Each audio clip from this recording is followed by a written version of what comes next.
All right.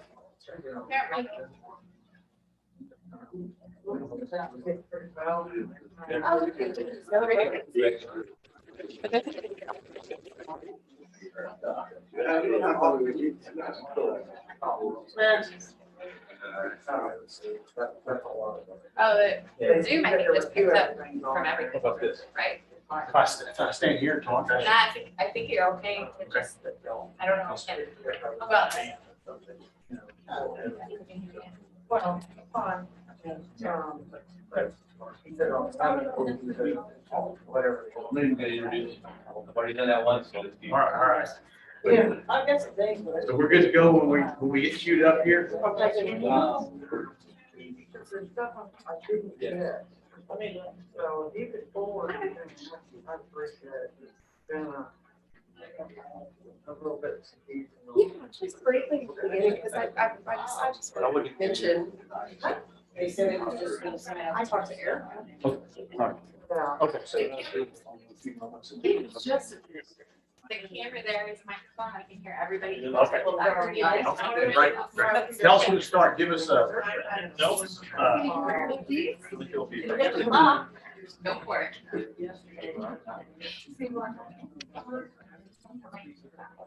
1 minute. There's paperwork too. Go down, touch your way.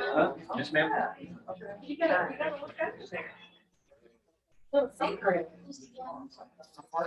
Are we doing?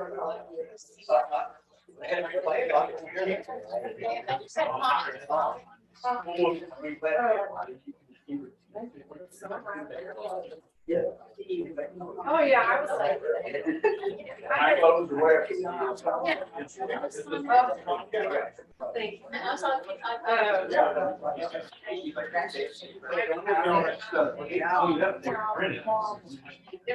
It was funny.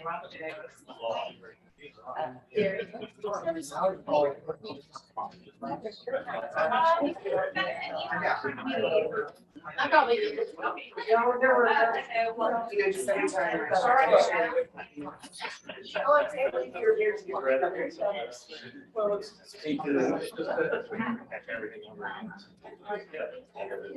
They have that one with it. Okay.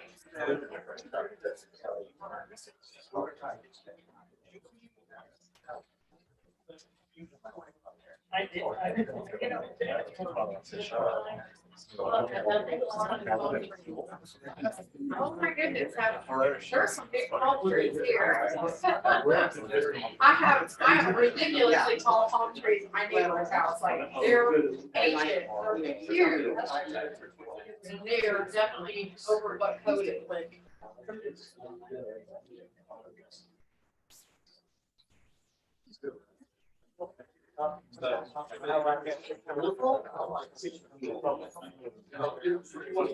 I'll read that.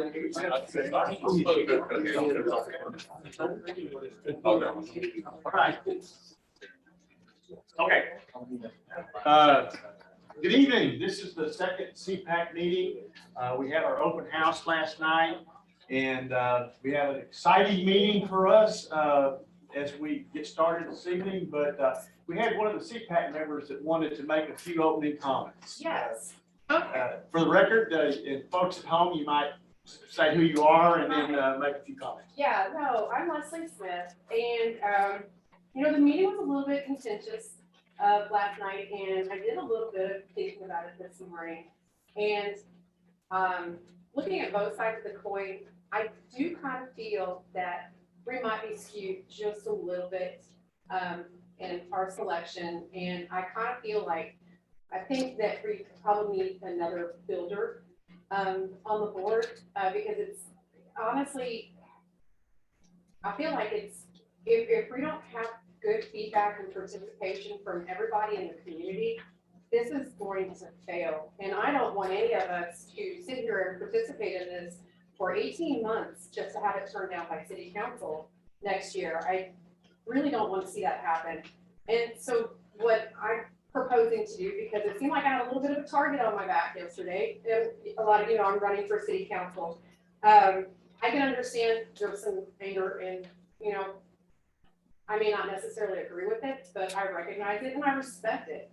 And I'm respectfully asking, city council, because I am gonna step down on this board, and I'm asking that Chad Shemias, who is also on planning and zoning with myself and who did request to be on this board, I am requesting that, if he wants to participate on it. I think he'd be a very good representative for the building community. And I think that, I think we're gonna get a lot further with a little bit more participation with everybody. And like, I want to be on the board. I really want to be on this board. I really want to participate, but I want to see it succeed. And if that means that, somebody else that might be a little bit better suited for the position steps up, then that's what I want to see happen. So, like I said, I'm just respectfully asking city council, Just to be clear, we didn't know that Chad wanted to be on it. Yeah. We had no emails.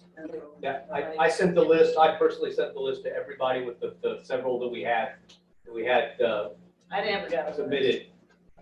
I never got a list. Yeah, it went out to everybody. There was only only two three. initially. Yeah. And then Marty added his name and towards the end. Yeah, so there were three of us, and because in the selection process, it was to be two. Marty and I were, I'm very appreciative of the fact that we were selected. I really do appreciate that. I feel like it's just gonna go a little bit better if we have another builder on the committee. So that's why I'm gonna step down. And like I said, I hope that it's Chad. I feel he's very moderate on a lot of stuff, and I think that,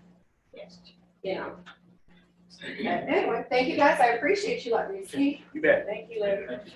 All right, we got the agenda for tonight, and so what we were going to do is give you a review of the process and a little recap of what happened last night at the open house. And then what we have done is we've took the liberty today, we worked on a creation of some draft goals. So we put them together. You haven't seen them in advance because we did them today. And so, but we thought we'd show them to you and then maybe have a little exercise that we can go through them and based on what you told us at the first meeting and last night, do you think that maybe that's a good starting point for us? And do you agree with them? And do you agree that we've assessed, if we've read the crowd correctly? And we can talk about that. So it'd be, that'll be the last thing. And of course, our next steps. Okay. This is where we are. I think everybody said we wanted to, at 6 o'clock, if we can meet at 6 o'clock, that works for everybody. And so if that's okay, we'll try to meet at 6 o'clock unless anybody says no. So we'll do that. And these are tentatively at least our next 3 meetings. So you can see them there, get them on your personal calendars. And so that's where we are. These are the notes that Erica took the first night. If you remember, we went through an issue identification exercise and the CPAC members told us what they thought the issues are here in Port Aransas. And so that was very good to get us started and get us thinking about some of these topics. Okay. So then we go to our open house last night, and I see a lot of return faces. And so glad to have you back. But we counted 35 folks that weren't the paid help and weren't CPAC members or members of the staff, the city staff. And so it was for a little chilly willy night. We thought we had a pretty good turnout. And then we had our presentation, had a little question and answer session, and then we had our board exercises, which we'll go over here in a minute. So the virtual house on the website is open, And it's, right now, it's planned to be open through February 28th. If you think that it needs to be longer, let us know, and we'll see about leaving it up longer. Maybe we'll get some more interest after last night. But it's, the point of all that is, it's the same opportunities that we had last night. If you didn't want to, be involved in the board exercise, you can do it online. And then for those that couldn't make it last night can participate too. Erica had the map. We didn't bring the map in, but the map content, the dots on the map, we had participants on that. And so all this is kind of a compilation of that. We have the boards here tonight. These are the boards that we had last night. We've synthesized those for you. We're fixing to go through them, but we can refer back to them, and some of you will remember some of the things that you wrote.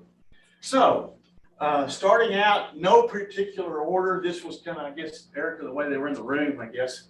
But what do you love about Port Aransas? So this was what this board, that one right there, this is what we kind of surmised. Now, you can tell us if we missed something or we got something that's too much, but this is what we thought we read when we looked at that, what we heard from you at the first meeting. But caring community, our nature is important to us here, and the beaches, of course, and the fishing, the schools are top-notch schools, and our small town atmosphere, and of course our water activities that go along with it, and happy residents and friendly tourists. So that was what we saw there. And we're going to go through these, and there's an exercise for you to help us, but I guess calibrate these to you think we got it right. So we're just taking the initiative to get it started. And how would you describe your vision for Port Aransas in 2040? What do we want to look like in the future? One of the reoccurring thoughts is that we want to be family oriented. We want to even think about more year-round living. Everybody knows that we have a large summertime population here, but what it'd be nice to be more year-round living, clean beaches, a fishing community, and have thriving businesses that locate here, and be welcoming and accessible, and even having more housing options. And that allows for more people to live here year-round, so you can see this. So what are our priorities? For short-term rental enforcement, our environment is precious to us, and we want to grow sustainably, and we need some roadway improvements. Now, this is all coming from what we're hearing. Pedestrian friendly, protecting the open space, golf cart safety and control.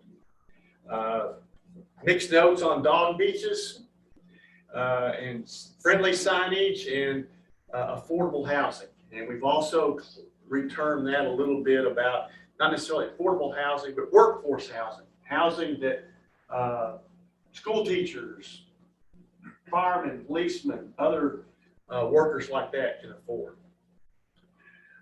So also, if you remember at the very first CPAC meeting, we thought that it was really important for us to identify Old Town. What Old Town was. We call it downtown or center city or someplace that's the center, but kind of like the word Old Town. But here were some comments about that. In a walkable and bikeable area of town with historical character, there's frankly, when we're driving around, there's not a whole bunch of, quote, historical buildings. There's just not much left. Now, there is the deal where President Roosevelt came and went fishing. You know, that did happen here. But that's an event, really. But the point is, it's more of, it's not historical buildings, but it's a kind of a character that we're thinking of here. And that kind of is like, originally it was all low building. There were no high rises. Underground utilities accessible. Maybe, what we want to consider the area. I think that's something we got to work on. But this is some of the comments that you can see what is the area that we want to call Old Town. And we've noticed you got some street signs up, and so some effort has already been made to identify that area. But I think this is a chance to really decide what it ought to be. And then with that, clearly there needs to be some kind of a district, maybe a new zoning district for that area. And we may want to have some height and bulk regulations. I'm not sure that, maybe we don't want to have architectural regulations, but certainly scale and having things that match our original character here. But you can see some of the locations. There were some other topics on housing and community character, but we wanted to stay a fishing village. And maybe limit the percentage of short-term rentals. And there's concern about height, code enforcement, natural resources. Also, there's a stormwater master plan underway right now. It's just getting started, but there's going to be a drainage master plan to help with flooding, but limiting impervious cover. All this development creates a little extra runoff that all has to go somewhere to the bay usually, and so that was a comment. The rec, senior center, is that something that we want to do? We don't really have a position on that one side or the other, but is that something that we need to continue to work on? So we'd like to hear about that from you tonight. And then building and design aesthetics. Like I say, the state law now says it's not just us here at Port A, but all cities in Texas. We can't regulate building materials anymore. We used to could, but now we can't. But we can do height, setback, bulk, those kinds of things. We can do all that. We just can't say about the materials. A cap on the number of golf carts. And there was a lot of comments on that. And we have some thoughts on that. We were talking today, like, if we don't have the golf carts, then are we gonna have more cars? And is that a good thing? So if we cap the golf carts, is that a good thing? And we'd like to hear more of your thoughts on that. And then maybe some even smaller lots. There's a lot of really interesting, all over the country, small houses on small lots that can be interesting. Public safety, okay. The next part of this was keeping up with growth. We already mentioned the walkable, bikeable. There were some thoughts that maybe we ought to widen 361. There was even a thought that maybe we ought to make it smaller. But maybe parking behind the buildings and maybe even some central parking lots would help. Drainage is a top priority, and some wastewater issues. Maybe some better Wi-Fi. Commutes and ferry weights are an issue where there's been some larger boats, larger ferries, but there's 4 more on the way as I understand it, and then some public safety concerns. All right, so this is a kind of a compilation of what we heard. This was from the map exercise as well as what we've heard from you all. And you can see some of the overlapping comments. And if you look at what, we didn't bring the boards we have in your packet, but if you look at what the CPAC told us the first night, there is some overlap here. I think, you know, we're talking about all these things in the community, but we're starting to see that there's some overlap here, and we may not be as far off with the public as some may think. So, so we have this list here. Okay, so what we did is, that's kind of what we thought we read from CPAC and last time. So what we did is we prepared a few guiding principles and some draft goals and objectives. So we're going to go over that. So let me go over them. And then after that, we were going to try to save most of the evening for an exercise to go back through them. We know you haven't seen them in advance because we just did them today. So we'll take time and go through them. But we're not trying to approve them all tonight. But what we want to do is get a sense from you all. Are we even close? Are we in the ballpark? Do we have a lot more work to do? You can read them, they're all short, and we just need to see, we need more work on them. That's okay. That's okay, we want to work on them. But we need some kind of a clue that you are with us on what we said here, or we're off base. So anyway, we have the guiding principles. We think every recommendation should relate to one of the guiding principles. So the first thing on the 4 guiding principles is we want to make sure you all agree that those are our guiding principles, that we hit it. Then we think all these recommendations should somehow inform and reinforce and achieve that. And then the principles are really a bigger picture and apply probably to more than one area. So we understand that. So here's our 4. Again, we'll take the first shot on this. But here's what we think are the guiding principles. We wrote them just so when we get to the exercise, you may tell us we want to rewrite these. Okay? And we may want to make longer sentences out of them and all this. But somehow we thought tonight, since we didn't have a chance, you didn't have a chance to review the material. It's not fair to have a class and the students don't get to, don't have a chance to review the material. So, but anyway, okay, here they are. So we think the guiding principles for Port Aransas are promote the quality of life of our residents, protect the natural environment, build upon the family-oriented lifestyle, and ensure responsible tourism. Okay, just think about that as we move through that. So that's the 4 guiding principles. We can have less, or we can have more, or we can keep these and add to these. So, all right. So here's our goals. They're organized. They're going to relate to chapter. We're going to have a report, and I think some have already read the material, and we're going to have a report that includes all the material. But we build, our style is we build as we go along.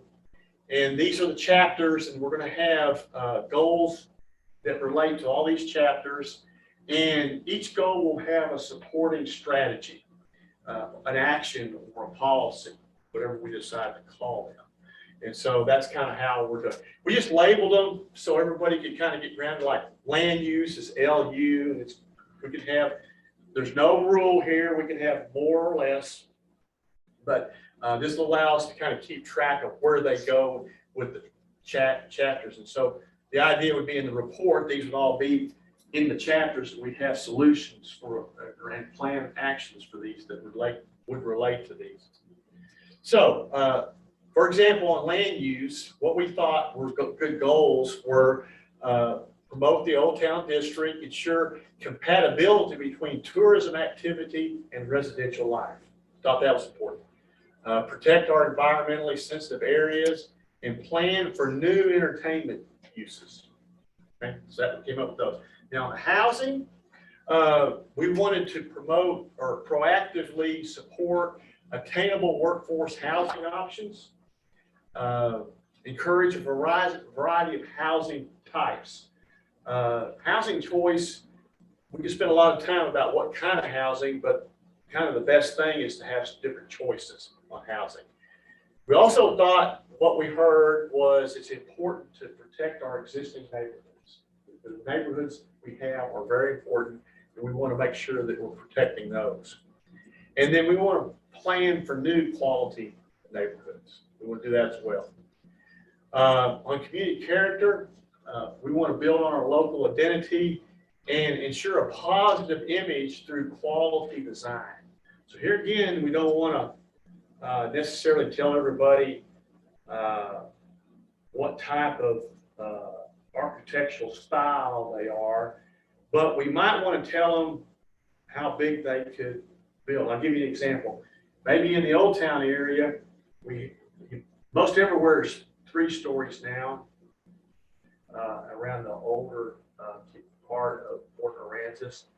But we were even thinking, this is how we think, but what if we identified an area and a set of guidelines or requirements? For example, maybe we could say, you can do 2 stories, you only do 2 stories, and on the 3rd story, you can only have 50% of the floor below it. And then that way you have a roof pitch, and there could be a small area up there, but that would sort of begin to limit the height. I think one thing that's neat is that there's not a lot of high condominiums in the older area of town. It's just a thought. It's not a recommendation necessarily, but those are the kinds of things that we would do. On transportation, continue to improve the connectivity and mobility. We got 1 way in and 2 ways in and 2 ways out. And so we're going to work to get the ferry data. We can get the tech stop data and find out how many people are coming over on the ferries. And then we can put a counter on the other end, on the south end. And we'll know how many people are coming in and leaving. So we'll know, unless you're already here, we'll have a good idea if it's how many cars are coming in and how many people are coming in for that. So we need to work on that, but also support active transportation options.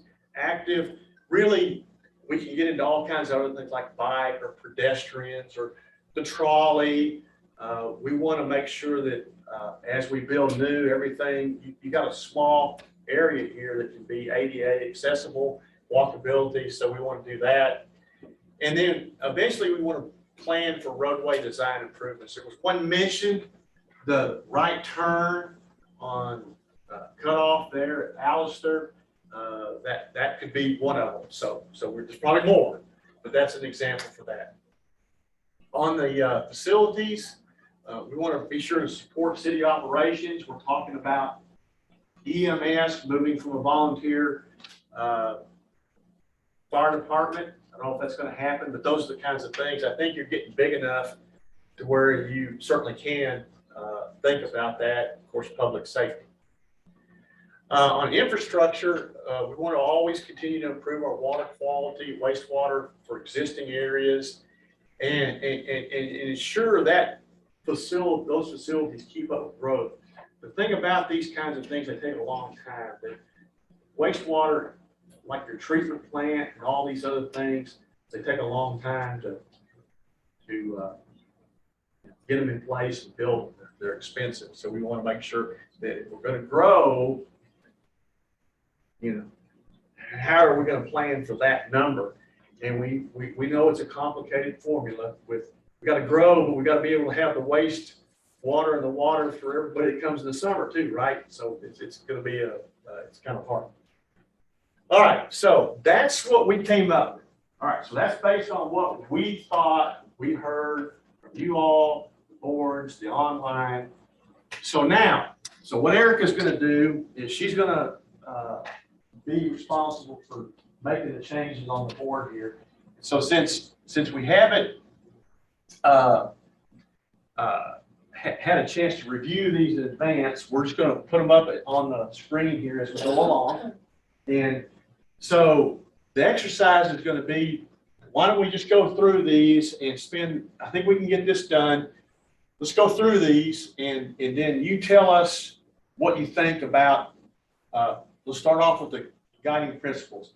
You think that, if we got that, right? Or do we need to add more or less? Or what do y'all think? Tell us. So let's just work to that. She's going to make a note of all the changes so we can keep track of that.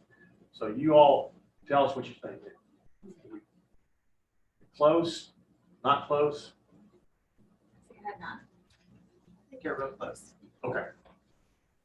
Yeah, I don't see promotion of small business, or, fostering a healthy small business environment. I know they've on all this stuff, but it's there. Well, okay, okay. So how could we word that? Say, encourage small business for right now. Listen, we want to do it just to get it on there, but let's Support the small business. support / encourage small business. Okay, and that gets it down. So we can refine all these later on. We just have to have a working draft here is all we're looking Small for. business and maybe locally, That's kind of the key. Or the chains or whatever. So we'll look to add that one. Others, do we miss anything else? But promote the quality of life, you mean enhance, or do you mean promote? Well, there's two sides to that. Some think that basically what we hear is we have a great quality of life now. Others think it's deteriorated, so it needs improvement. We need to improve the quality of life. So how do we say that? Do we promote it? Is it broke now, or is it just fine like it is now? So Depends on where you live. that's right. So Where I live, I would suggest preserve. preserve. Okay. Yes. Yeah. It's like anytime you ration or restrict stuff, though, you make everything else more expensive because more people want fewer resources. So what your comments was, we're gonna limit the golf carts or consider that, right? So then all that just raises the cost of all the golf carts here. I know people that hate them would probably love that. But let's talk about what we're gonna have. We wanna limit the short-term rentals, but we want affordable housing. And thinking to myself, just like, well, we want this, but we want this too. So there's gonna be some level. Well, in our experience, when we work for cities, more people generally want more things. We want cheaper stuff, right? We want cheaper gold, right? They don't want people don't want. And I'm not talking about Port Aransas, but just generally speaking, we work for these cities. Nobody wants less, really. They want. We want more.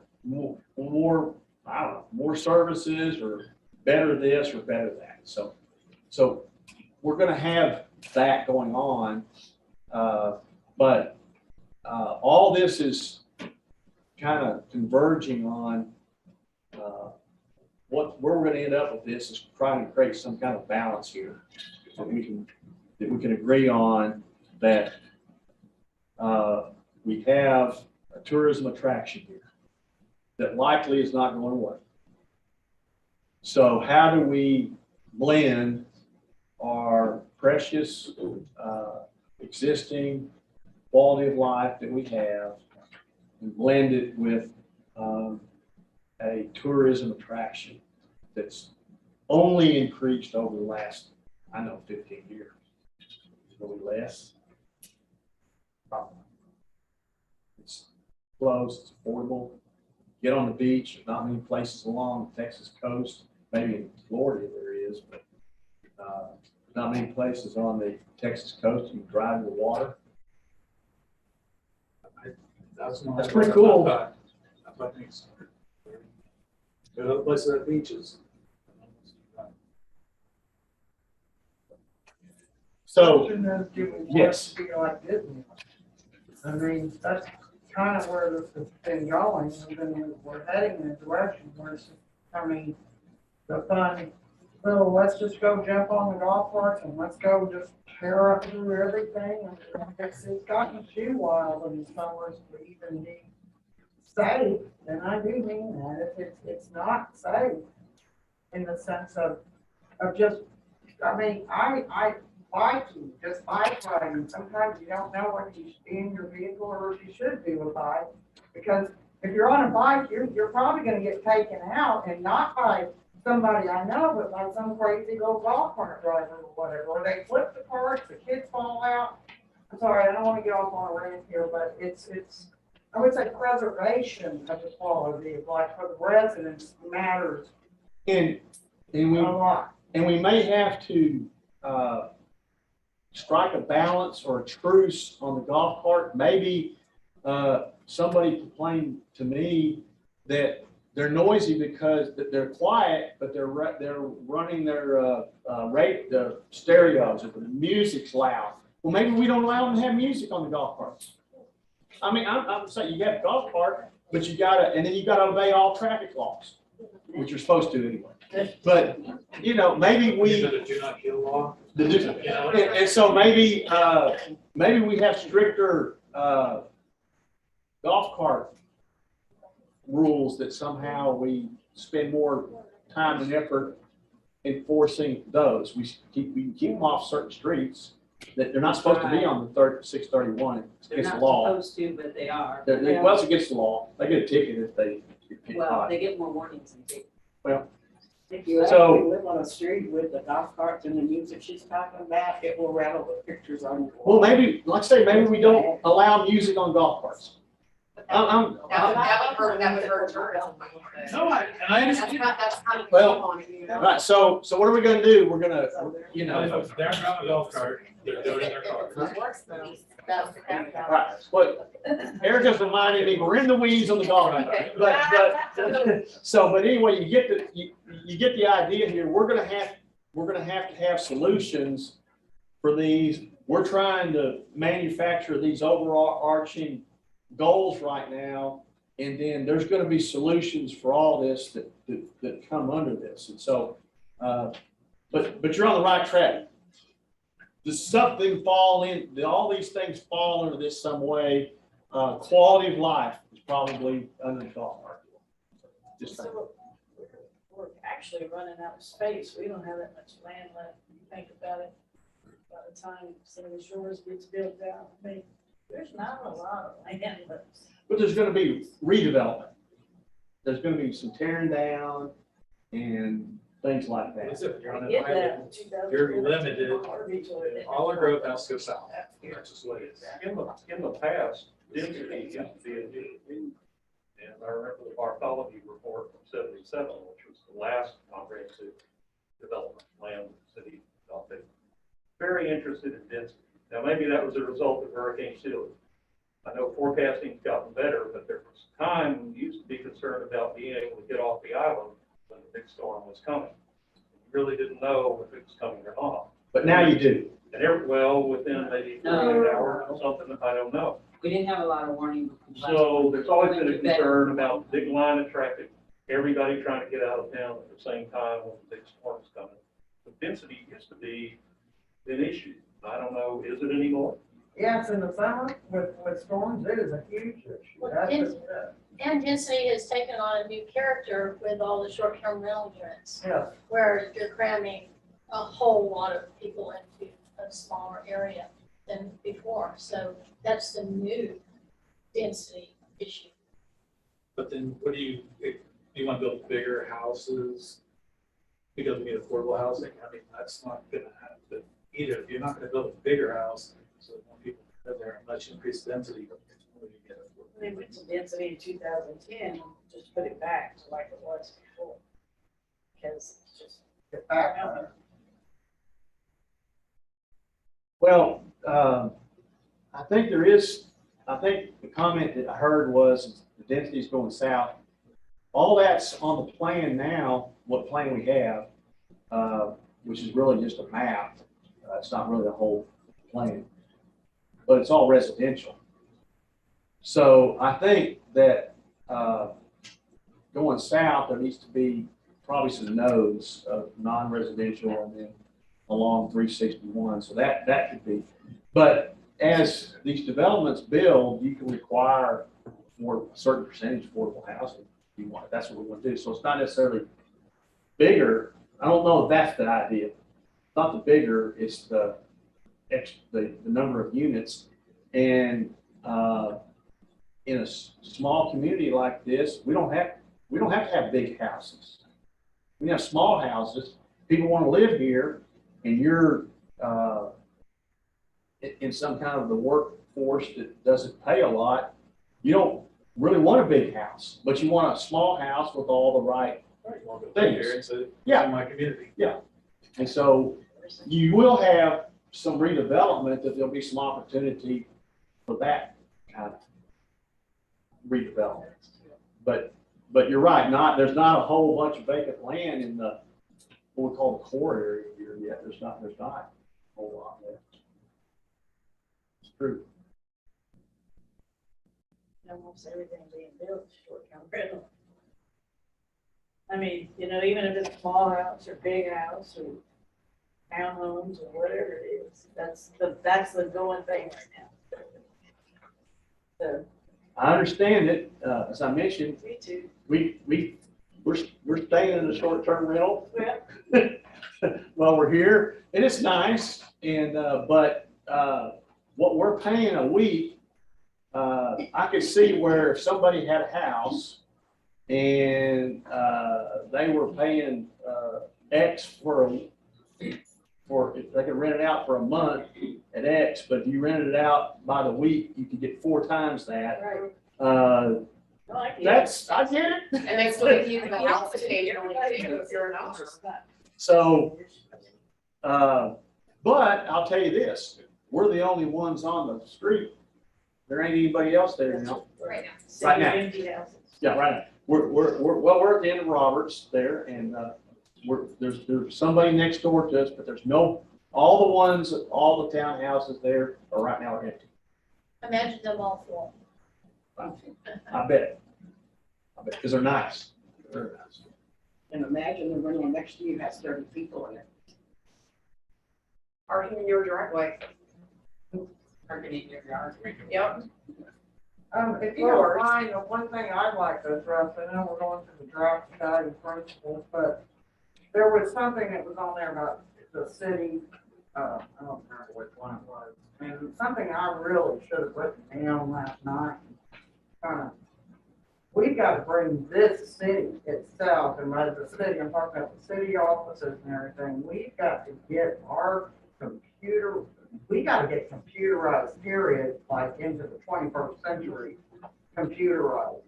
With the growth that's going on and everything, we aren't keeping our city offices they're just not functional enough, and they're not functional enough for just like, you know, people to be able to fill out forms and submit stuff online or do certain, I mean, obviously online is the thing that we need to be doing more of. And I just think we need to bring the city itself and up to speed better, you know, then maybe review the programs, computer stuff, and just revamp it. Well, you need upgrading, and nobody can argue that you haven't amortized this building here. You have amortized this investment. And so I think that there's a point in time where you need to modernize and when you look at these public investments, you look at them, they last for a long time. The community that I live in, not on the coast, but the redo of the courthouse, okay? And the courthouse was 100 years old, and it hadn't had anything in 100 years. And so some of the people that lived there, all their families that lived there for years, well, you don't have a courthouse. And so I said, well, you know, if your house was had a roof leak, or your house needed a new air conditioner, or your house needed a new water heater, would you replace it? Oh yeah, I mean, I'd replace it. Well, then why wouldn't you do it for your courthouse or your city hall? And the thing about it is, if you fix it up, it'll last for another 100 years. So they finally fixed it up. They got grants to do it, which incidentally, you get grants here to do this too, by the way. They got some grants from the state to redo the courthouse. Looks wonderful. Everybody loves it.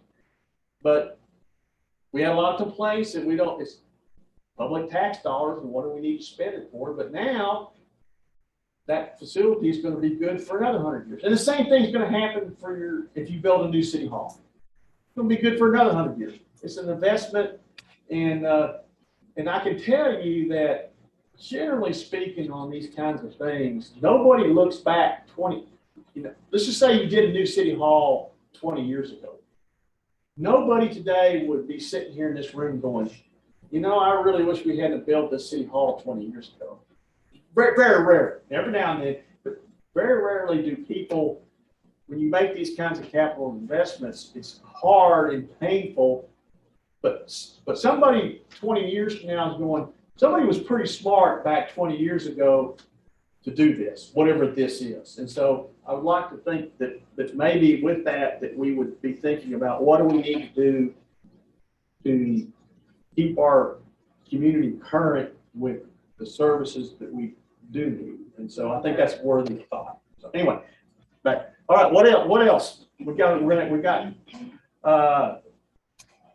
an hour and 15 minutes, and I'm told that if we go past 8 o'clock, we turn into pumpkins. So,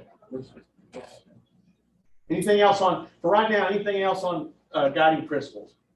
We're going to keep rolling here. And then we can go back if we have time. Okay. You want to push the button? I can push the button. That's not the question. Okay. All right. So here are the draft goals and objectives. Okay. They're all up. And these are the collection of the slides. And so, all right, what did we miss? What do we need to add, or what do we need to delete? I think one thing, in the first goal there, promote the Old Town District. We need to have a better understanding of what we mean by that, because to me, there are kind of two different areas. One is the town center, where I think it'd be great to have a town square, or kind of what we talked about before, where whatever cultural buildings we have exist. There aren't very many, but whatever there is there. But if you're talking about long-standing neighborhoods, there's as many people, long-term residents, who live between Avenue G and Beach Access Road 1A. That's an old residential area of Port Aransas, as live in what's called Old Town. So I think if you're talking about protecting neighborhoods, protecting density, protecting the quality of life for residents, you have to look from the jetties to Beach Access Road 1A, and from 361 to the beach. Because there's neighborhoods throughout that entire area that should not be subjected to, this short-term rental pressure and taller buildings and all of that. And over time, there have been restrictions. Back when I was on the council many years ago, everybody wanted to build condos all along the coast. We were going to become Miami Beach. So we put the height restrictions in. Yeah. And I think we're at a new phase now where we can see that the short-term rentals have become that problem for us. And we need to make those kinds of adjustments in our neighborhoods, not just in Old Town. Old Town, I think, is a cultural center, more of an idea. But when you're talking about that really small area right around, Cotter and Allister, kind of a small area there. But when you're talking about the town that's been here, where people have lived for many, many years, decades, it goes to Access Road. So there's two things going on. There's preservation of neighborhoods, and then there's the definition. I do think there needs to be some clarification. What we've learned is nobody can really tell us where it is. They can tell us, well, it's kind of here and there and everything. And so, but I do think if we want to invest in a center thing, that's one thing. And I agree that I think what you're getting at is we have to decide, is there a smaller area that we call our center, and it's Old Town? Or is it, and there's other places that are neighborhoods that are districts. I'm not talking about zoning districts, but they're, all cities have them, you know, all over the country, they have these, you know, different districts that have their own character. We can have that here. And each one maybe needs a little different treatment. But also, we're looking at a plan to take us 10 years or 20 years into the future. So it's not what we have right now, but to Joellen's point, of the limited amount of land that we have, do you really want to just protect one little bit in the center as, you know, protecting the neighborhoods and everything? Or do you want to protect, you know, a larger area that goes to Beach Access Road 1A, where you really are getting into the condos, the cinnamon stores, the, you know, and all that, beyond that. So I think what we ought to have, just to get us started, is we ought to have an identification of different districts, not to be confused with zoning districts, but different areas, and have complementary guidelines, regulations, and zoning to go with those different districts. I'd like to discuss that. I own property on 11th Street, an RV park, and a lot in my home. And I'm zoned TR1 to TR3, which would mean that's beyond short term. That means I can have a condominium and so forth. And that's on 11th Street. So how would something like that affect me as a landowner? Well, as was noted, we're going to say this is where we want to go. And if we identify these areas in the plan and what the characteristics of them are, then what that means is that eventually there'll have to be either requirements or zoning regulations to implement that, whatever that vision is. The vision could be protecting it like it is. And that's what that means. So maybe, but there's areas for, as we were discussing, there's areas for high rise too. Maybe that's not the big issue anymore. You know, maybe the high rises are all south. I don't know. Well, I'd like to see us just focus on Old Town. If you want to drop the name and call it cultural center or whatever. That's your 1920s to 1940s area. Now, I don't know exact years, but that was the start of this town. You know, Where is that? So in The Brown Street 2015, back there. pretty much. With the Brown Street sign. I mean, honestly, we can start Okay. with, because when Frank Morgan was here, right? And the historical group here in town designated certain areas as Old Town, so, and I don't remember what it is off the top of my head. There was a resolution. there's a. Okay, so I would say that would at least be a start. Overlay district start showing you where Old Town is. Okay. Is that where it should be? Is everybody Yes. like that? I think so. I think it's C north. Okay. Well, it's actually broken up. It's a little weird out. Oh, maybe. So see, we're preserving Right on the edge of 6th Street. heritage Even areas. though the house is there all. There's no historical buildings, so we want cultural and We're just preserving it because the hurricanes have wiped the out field, right. a lot of it. So we don't have 50%, but there still are. Yeah, there's still a lot of buildings down there. here. Through houses through there. And I know 200-year-old buildings right across the street from each other. How do we define what a historical building is? Well, that's easier to do. In fact, cities invested in, and you might, Rick, correct me on this, but didn't you have a group of architects recently do an assessment of what's historical here? in 2006. Yeah, they made a run with the State Historical Society Commission, the state agency. Thus far, they haven't been able to get that designation that would make us a state designated historical area or any areas. No, But it also documented how many historic buildings that you really have.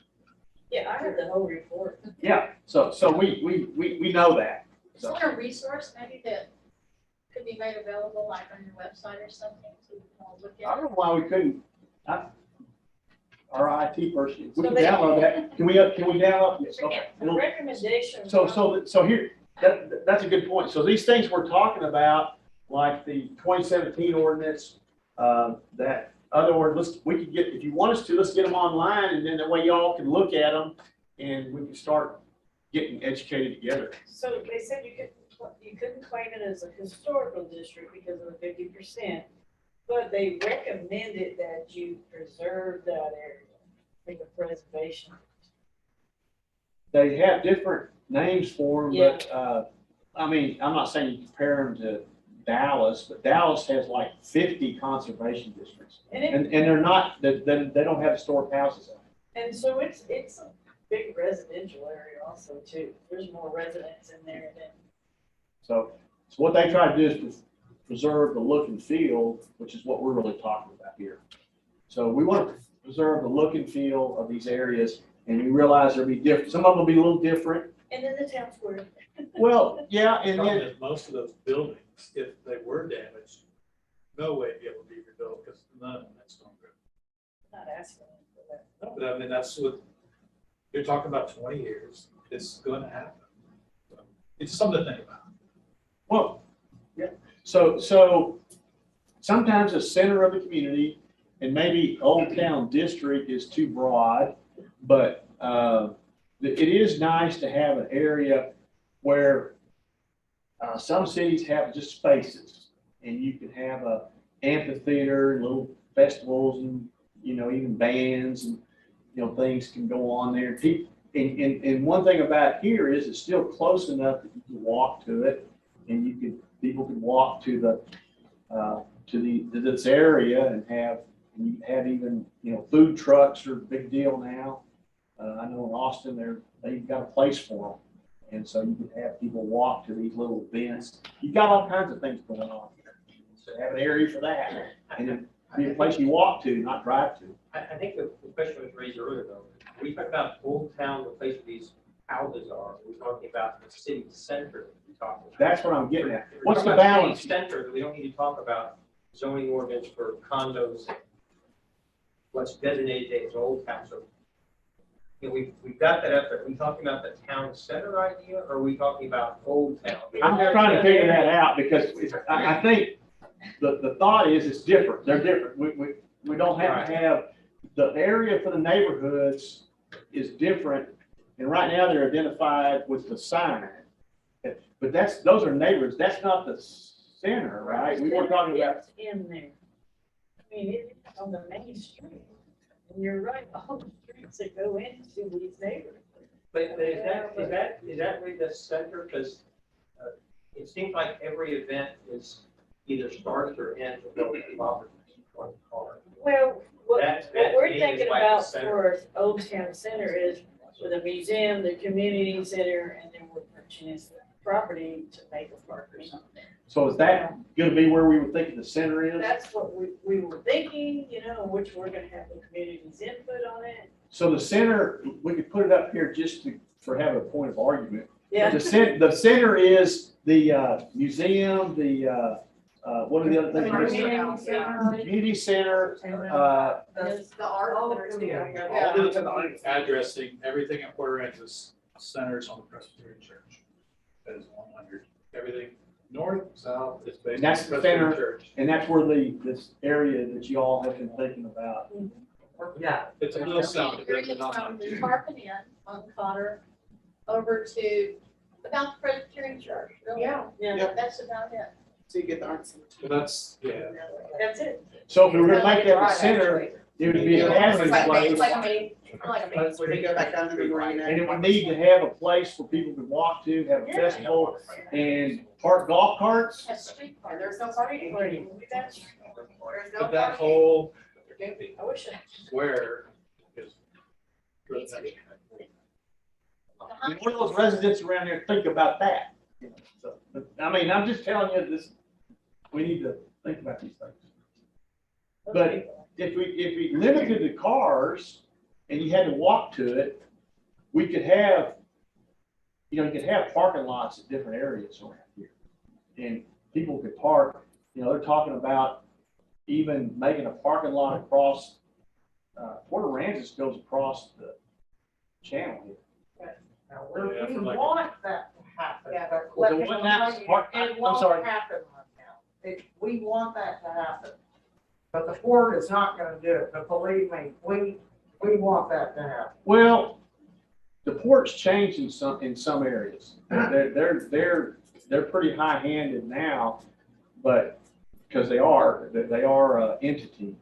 And, but there has been talk about, you know, if we're gonna want something, we better put it in the plan, because if we don't put it in the plan, it's never gonna happen. One of the things, let me tell you Oh, I about agree. That's about what public I entities. agree. Let me tell you about TxDOT.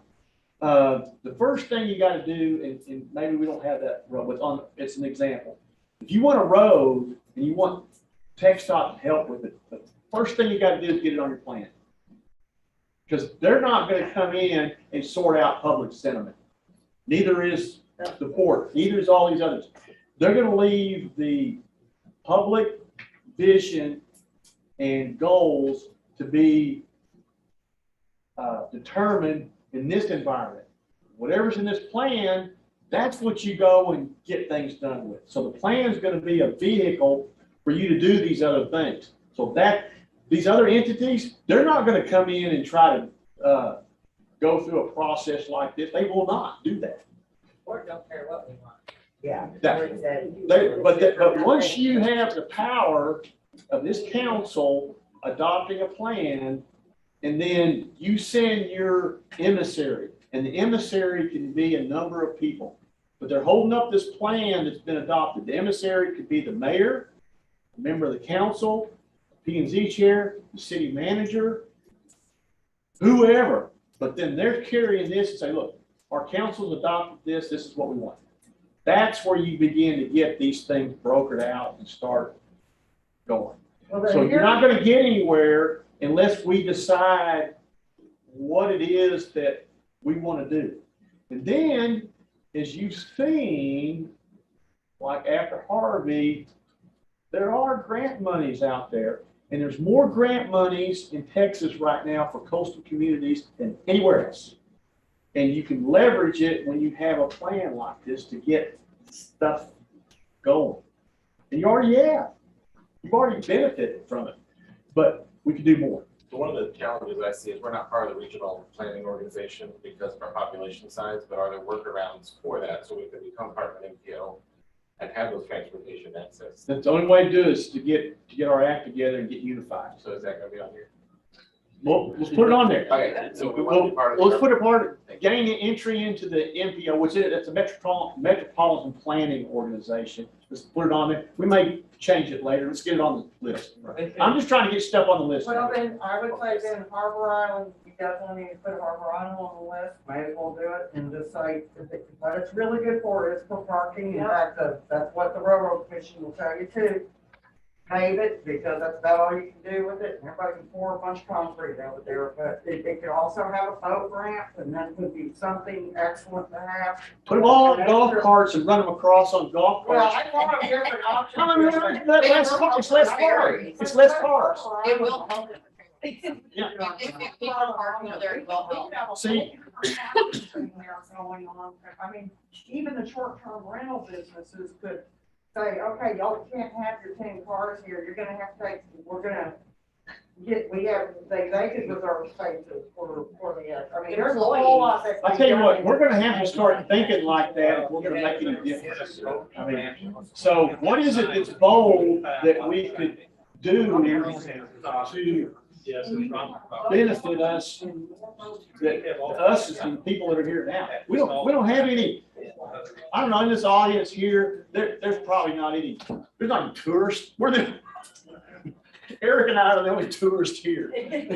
But y'all live here, and so what are y'all gonna want that's gonna help with the type of community we want? Is it some parking areas that we could do? But let's put it in there. And then we'll we're gonna, remember, we got, all this has got to filter down to recommendations, we're gonna have areas and all these other things, but we got to get it on the list so we can start thinking about it and getting it and start figuring out what solutions are. How are you gonna get people to use those programs? Well, you know what, that's a good question, but we'll figure that out. I mean, we might be mandatory that if you have to get a permit for a short-term rental, you have to have a parking plan. And you're required to follow that parking plan. Other cities are doing it for other things. And maybe the part of the requirement is you've got to park over there and you can only bring one car in, you can't bring 7.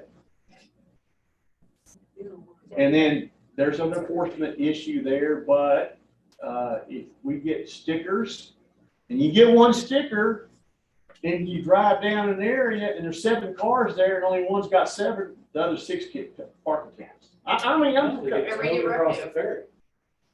well, we'll talk about stuff, let's talk about that stuff. But anyway, I'm just saying that, yes, there's an implementation and an enforcement deal with all this. But if we don't figure out what we need to do, we're never going to get to that part. So you were saying something about grants, that you can apply for grants. My biggest concern is the retention and the growth of our police, fire, EMS, Parks and Rec, our city employees. And is it possible to do some sort of multifamily housing that could have a grant for city employees? Well, we did a plan for, you gotta figure out how to write that. Okay, but we did a plan years back for Midland. And different deal than y'all, but if any of y'all been in Midland, the oil business has shot housing prices up there phenomenally. And what the school district did is they bought I forget what it was an apartment complex. They bought an apartment complex, school district did, and all that could go in there, the only thing that can go in there is school teachers, and it's a bigger district than here, but all that could go in that apartment complex was school teachers and public workers like police and fire and EMS. So you want to start making things like that. Let's make those kinds of bold recommendations. Maybe you build a area, maybe it's south, but there's a publicly financed apartment building, and you call it a condo or whatever. You buy one and you redo it, but it's only for these kinds of deal. And you know who split that was the school district paid for it, and I think the city participated and the county participated. But you could broker a deal. After oil prices went down one time, there was all this extra housing from an oil boom, and so they went in and bought some of it. We're planning to do something similar. We have a lot, and we're trying to get something done.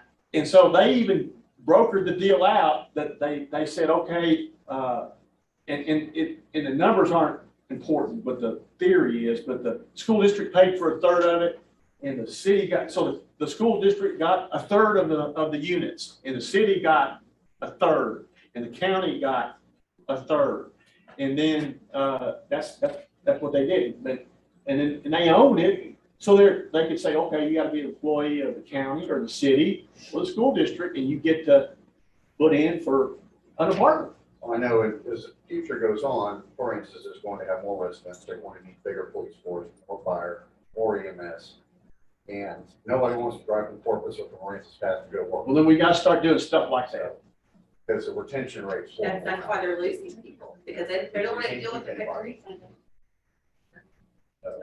That's one of my biggest concerns about immediately right now. I mean, if we want to put, and remember, the plan we're creating doesn't have to be, we don't have to have it drawn, some of it, we don't have to draw it on the map, but it could be strategies. And a strategy could be identify an area for, and I'm going to pick a number, but let's say identify an area for 50 units that could be public sector employees can reside in. Service, public sector services, and you can arm wrestle about who they are. That doesn't help. But the stores, the restaurants and stuff.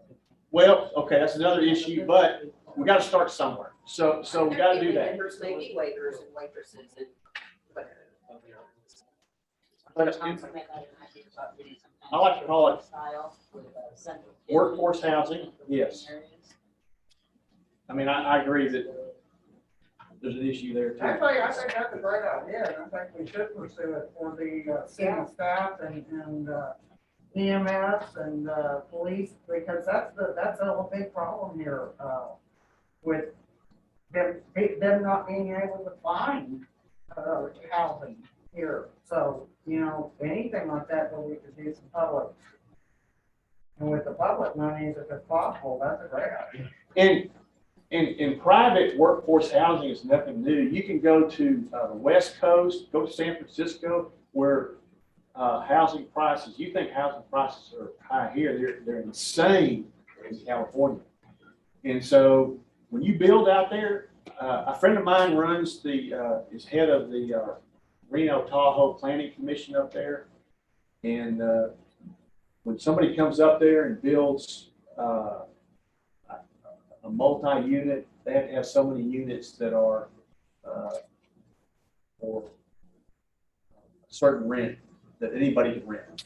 But they're affordable, they're workforce housing or whatever. So you know, we do that.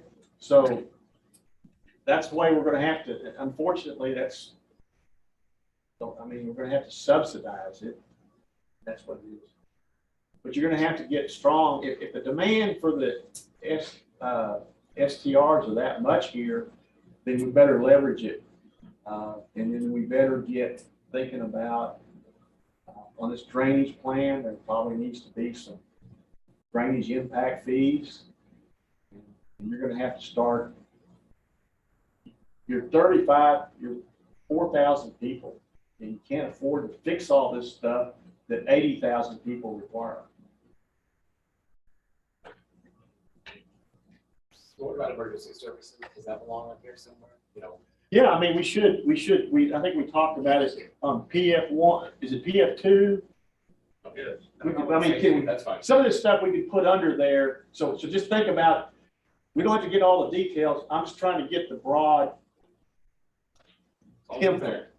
So we can move on to the item 2. Let's go. Let's move. A good idea from the audience. We got 50 minutes. Let's go to item 2. The 18-month project wasn't just LU1, right? So we covered several. Yeah, we're So we are kind of bleeding over. Is this this isn't Old Town, this is the city center. That's what this one is meant to be. I think so. I think we have a city center, and then we have more Old Town districts or areas that maybe have different characteristics, a little different characteristics. So this one is really promote a city center. Right. So I think we should say that. So why don't we change it to say that thing, because that's what we're gonna vote on. And then have residential character districts. Right, that's And it. we just call them that for that. Right, and there was a We different have one. that talked about- We have an old town district. Well, that's H3, protect existing neighborhoods, basically. Right. Right. And yeah, and we can put it under that, and then remember, so the action could be, we create multiple districts, character, and we call them whatever we like, but we can call them character districts, and everyone's a little different. Some may be higher, and some may be farther out, and do that. And we There's a town square, but there's an old town district. Yeah, so we Well, first of all, I need to get caught up on where that is, so we'll load that I'll up. show you any day, Yeah, well, I see the signs, but I don't know. but there's an overlap. So what's the sense of the group on what this should be called, so we don't have to have that? Okay, that's a good idea. Let's just see what we call it. What is the sense? Old town district. So, District, yeah. That makes people think of that map. okay, so the town center, Whatever. I'm trying to get a handle on this too, by the way. The town center is around the church, Well, or the city center. geographic. It's town center or city center. All the addressing starts from Presbyterian Church. Okay. So that's the center, and then the districts are out that from that. And one of the districts is Old Town. Stop getting into districts, we're just talking about LU1. Okay. That's Good. the town center, right? And somebody. It's gonna mean a different thing. So I think we just need to say, that's a goal, promote town center. Some people think it's the community center, maybe other people think it's Roberts Point Park, but that's what L1 is, right? Community center, Yeah. and then we bought some property there at the main park to make it The center. square center. Okay, so that's the center thing, Not whole cultural center. not Old Town. It is a little. Okay. I think I'm getting that. It's in Old Town, That's okay. That's okay. but it's distinct from that going on the route. I agree. Yeah, something like, planners are great. We like sub-districts and districts within districts. We're all on that. We're all over that. We're all over that. All right, so we got that done. Now, we got two of them done. We got one done, which is we just named the first one. So does everybody think that promoting a city center is a good idea? A cultural. I can get it part of the overall Old Town plan. Yeah. Okay. All right, we're moving on. I think I reached consensus. Let's move on. I think I got consensus. We will turn the pumpkins at 8 o'clock. I know. I've been real hard. Okay, so, all right, so we're gonna have to get more global. So we're not gonna be able to go on these one by one. So I think we better scatter shoot. We better start hitting all these.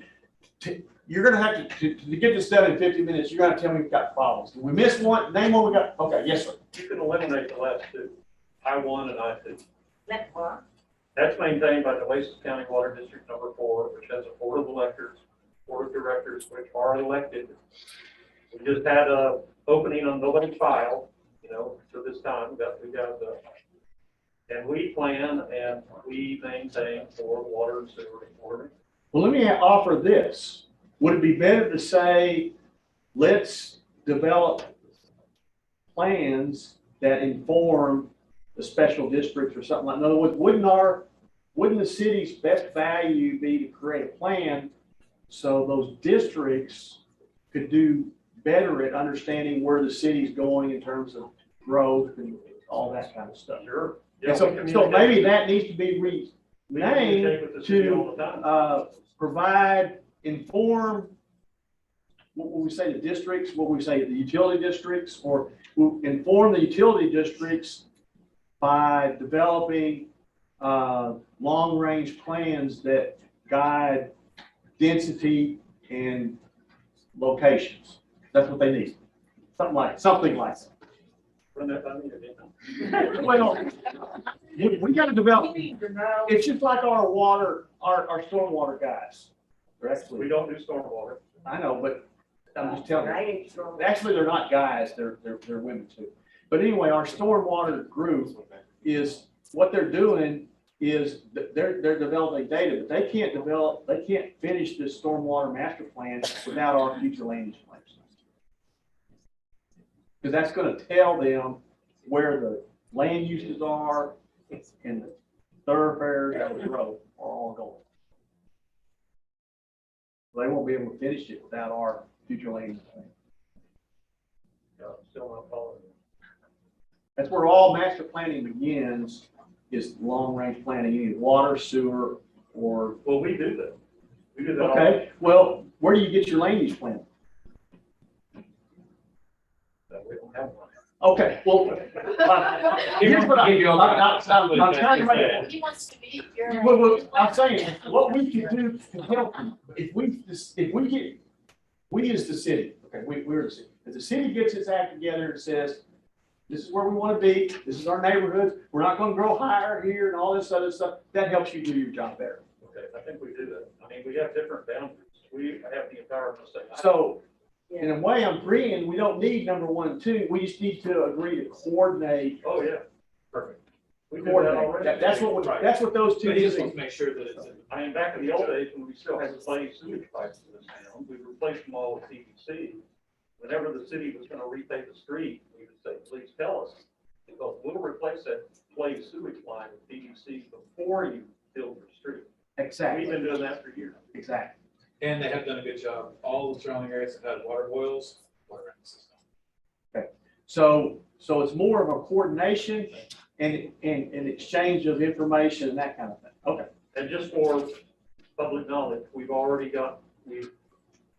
our engineers they're drafting plans and specifications for a new mid-island wastewater plant, 500,000 gallons, 500,000 gallons a day. I'd like to know where that is.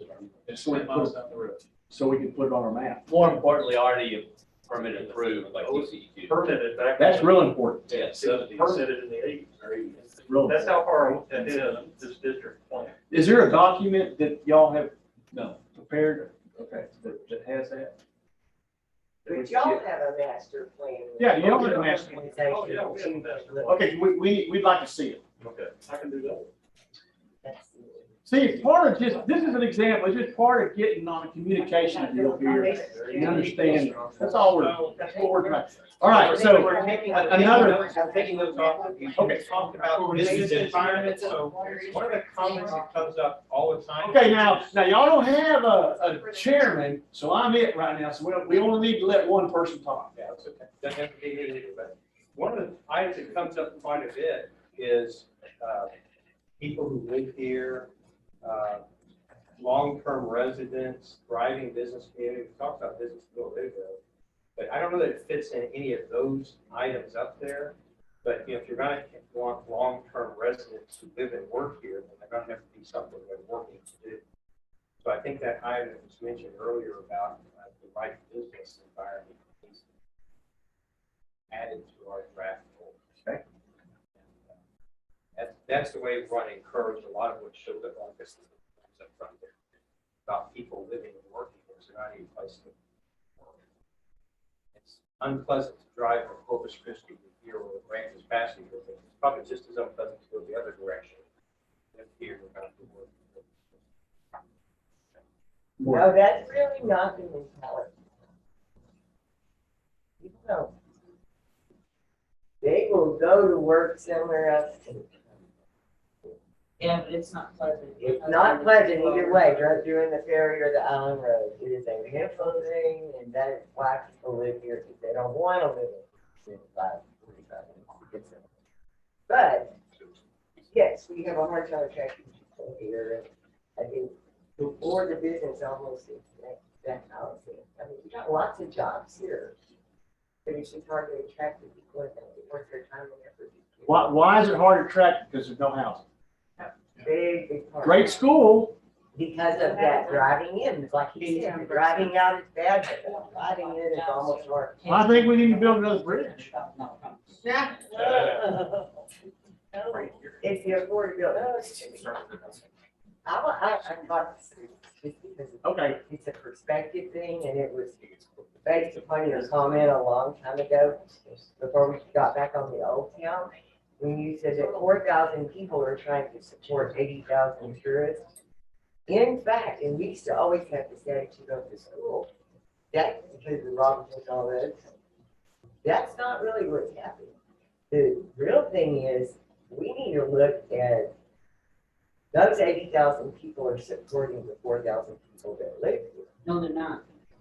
Well, They are. tourism is our main widget. I don't know that we make. What, oh, yeah, tourism. Right, okay, well, that's a broad, everybody knows that. Okay, Right. okay. But let's say if there are 4,000 homes in this town that belong to residents, and they're paying property taxes and everything on those. There are another 40,000 houses that belong to other people that don't live here. And we are gleaning taxes in all. They From pay those property, 40,000 don't they pay homes. property tax?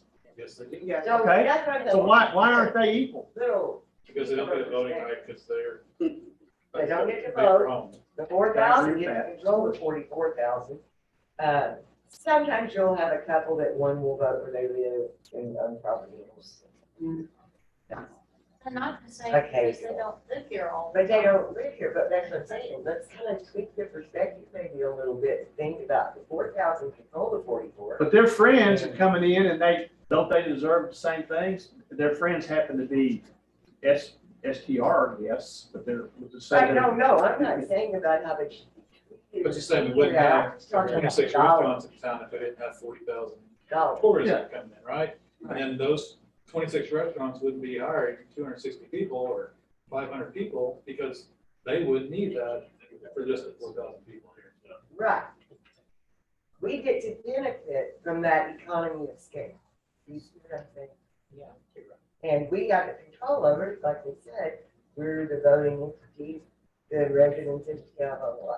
But I think that sometimes taking that perspective about our tourism, one, that's our main industry, and we don't have any other widgets we make.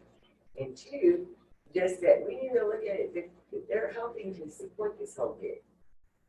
And as far as their property taxes and, like they said, supporting the restaurants, we would have this little wonderful restaurants if we would have.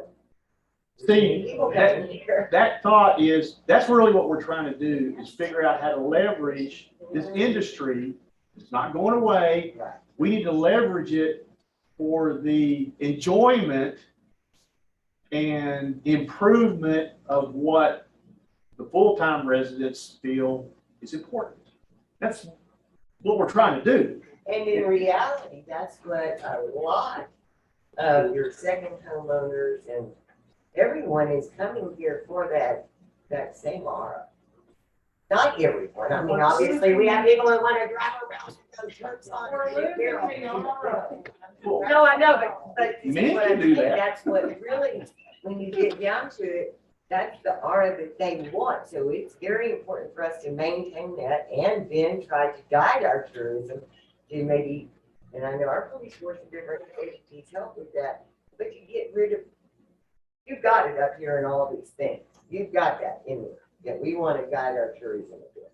Okay, so that's a big thing. Well, that's what we're trying to do. And yes, we're gonna have to figure that out, but I agree. That's what we're trying to do, is guide the benefit of our tourism goose that's laying this golden egg. We need to make sure it's guided in a manner that's beneficial to the businesses that are here. And not And not detrimental to people that here. I agree. So that's what we're trying to do. So y'all gotta help. Y'all are on the right track. You gotta help us strike this balance on this plan. And if we do that, I think the city's gonna be really better off to have this. And once you have it, I think you'll be able in the future to update it better. You won't have to call consultants in to do it. You'll be able to make amendments and adjust it better once you have a base to go from. And then you can make adjustments as you go along, and it'll be better for trying to make some changes as you go along. Right now, you have a situation where those things are clashing. Maybe because they're too mixed together. If they're segregated more, probably everyone's happier. And that's the whole land use planning, and everything else. But we need to adjust to the new situation that we have. I don't think our zoning really anticipated that this was gonna happen. That we were gonna just be inundated with STRs. It hasn't, but that's next. So once we figure out what the heck we're doing, then I think we can better advise you on zoning tools and things like that. And also, don't the SCRs pay like 18.5% sales tax? And I mean, the Attorney General is here, and I think whatever side of the, aisle you're on that, one thing is to loosen up this hotel tax, they call it hot tax, to where you can use it for more things. And go ahead and let them pay it. I tell you, we go in these other cities, and when we rent a car, oh my God, you talk about the taxes on it. It's equal to the price of the vehicle that you rent. And so why not, let's get this hotel tax or some other tax and let's start doing it and make it go for things that we can use to make our community better. So that's what I'm talking about. We don't do it now, we're not gonna have a chance for a long time. Let's take advantage, put it in the plan. So something I'd like to volunteer to plan is that, I noticed it's in the comments, it was even discussed a moment ago. Sometimes it's Port of Corpus Christi or sometimes it's Harbor Island. But I really don't see where the Harbor Island goes, in any of these items, unless we think it falls under LU3, which is protect environmentally sensitive areas. Does everybody know, because we found out about it, does everybody know about the harbor thing? It's on the wall. If you go down this hallway here, it's on the left wall. There's a picture of it. Now, the picture's probably not gonna turn out about like it. But to me, the picture of it looks pretty cool. Well, see, I need to know, Harbor Island is. across the ferry. I know, I was That wrong. might be a very large crude tanker facility, or it might be a desalination plant, or it might be a really nice. I'm with you. Boat ramp. Well, you're talking about a land use plan. That Harbor Island would definitely fall under a land use plan. If we So don't it set doesn't fit in. We need to put it, either needs to fit in one of these or it needs to be spelled out separately, because that's been something hanging over the city for some time. All right, so right now, what's the best use for Harbor Island? Yeah, we don't decide now, but I think it needs to be a goal, is how that's dealt with. Determine the best use for, I mean, we're determining the best use for the whole city, but we really need to determine because it's a different animal because of who owns it. It's within the city limits, but it's owned by the Port of Corpus Christi. And you got the heavy tankers, that have already dredged it. You're gonna get bigger ships. No, we already got it. They've already dredged it here. Yeah, you dredged it. We already got that. And then you're gonna get bigger ships. Well, now the bigger ships are coming through. Yeah, they're coming through. 80-foot dredge, that's probably not. We don't mind it doing through, we just don't want parking there. Right. But if you think about. They do look cool. If you think about new entertainment areas, though, that could also be another thing on Harbor Island. Actually, If it's set up the right way.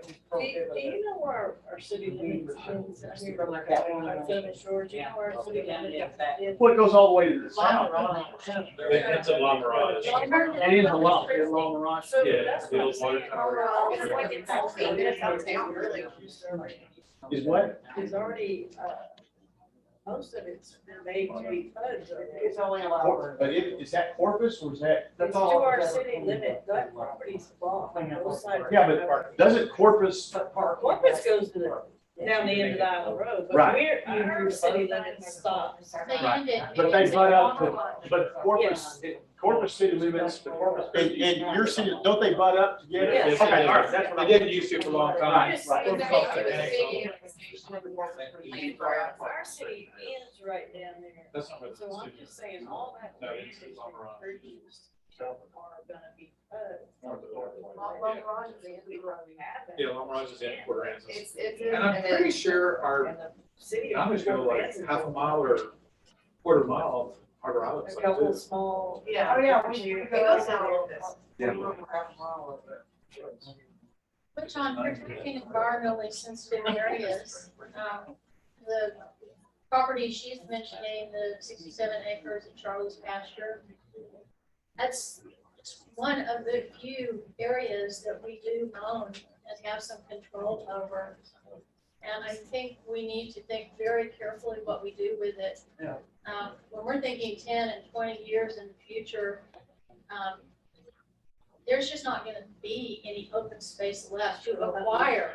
It'll all be gone, and we need to, rather than necessarily commercializing it, we need to really seriously consider not paving it, making it more ecotourism, trails, and parks, and, or it'll be gone. Now, that's next to the proposed, that's next to the. That is the proposed marine. That Yeah, is the area. That's of this the property proposed- over here. Beside Charlie's pasture. Yeah, it's, I mean, make a little turn right here to stop. Adjacent Kind to of the crazy nature. how he brings it up. And some people are for the Marina Harbor concept and some aren't. It's expensive. I mean, you're in the jetties, you're gonna have to do, I mean, who's gonna pay for all that? Well, if you look at Island Moorings and the difficulties they have in maintaining that marina, and have from the very beginning, with all those ships, and the bigger the ship, the more of a problem it is. I can just see that really expensive boondoggle, put a marina right there. All those bigger and bigger ships are coming all the time. Then they make a weight. It's just- Yes. Well, and under that, if they surf on it, she's talking about. They surf on it. All right, so, but I think for right now, that's an issue that we gotta figure out how to, maximize the best use, whatever it is, for the 60-something acres. 67 acres. Yeah. So is it protect environmentally sensitive? That's Protect and expand? the environmentally Well, sensitive I think what we're sites saying is for that? there's not much to expand on, Yeah. but I think There is, protect but would there get is, it, yeah. but if we have any expansion, I guess we could put that on there. But what I'm hearing is there's not a lot of areas left to expand. Just a little south, I think, across from the post office at 361 is everywhere the road has a shoulder, except right there, because that's wetlands. And so they couldn't build a shoulder to the road, so there's a little side road right there. That's what. Yeah, I know it's kind of vacant right there, that's why. The whole area right there is open. Well, certainly one thing on the environment is the open areas that we do have under our control. A lot of them were damaged in Hurricane Harvey and have not been replaced. And that should be a focus, not just in the future now, but also in the future, to rebuild those assets. There were observation decks, trails, any of them have not been replaced. I think all that's in the works though. Yeah, it's coming. Yeah, I think there is some grant money that's available for that. I think they actually put a bid out there for the contractor already. Didn't you just go 6-0? Maybe one of the focuses then also needs to be hurricane resiliency. And That- I hate to there's use grants that for that, term, too. but it is something that we need to be thinking about, because what happened the last after Harvey was just go. For anybody that's here, and everybody knows. So whether or not we can make, build with some form of resiliency or design certain things, if the way that water came through town, and it's gonna happen again. It always comes from the ship channel, by the way, everybody. It's from the backside. It comes from the Yes. backside. That's Way what lots of will wash over here, so what are we gonna do the next time that wave comes through town and carry half the people stuff from here down to the harbor? Your whole place here is a floodplain. I know. I mean, that's what you get for living on an island. I mean, but Pretty fortunate that we can still kind of get flood insurance. Yeah. Because it's pretty rare. So, okay, but to move along here, are there other, that was a good comment on, just like that, when we had two, and we changed it to what it really needs to say. So do we need to add some more? And like I say, just get them down, and we'll work on the wordsmithing and get some better syntax and better language. But what else do we need to change on here, or delete, or add? I think CC1 and CC2 weren't a positive, we wouldn't be having as much of this growth. Right. If people didn't want to live here, I mean, our Chamber of Commerce has been doing a great job of promoting our town.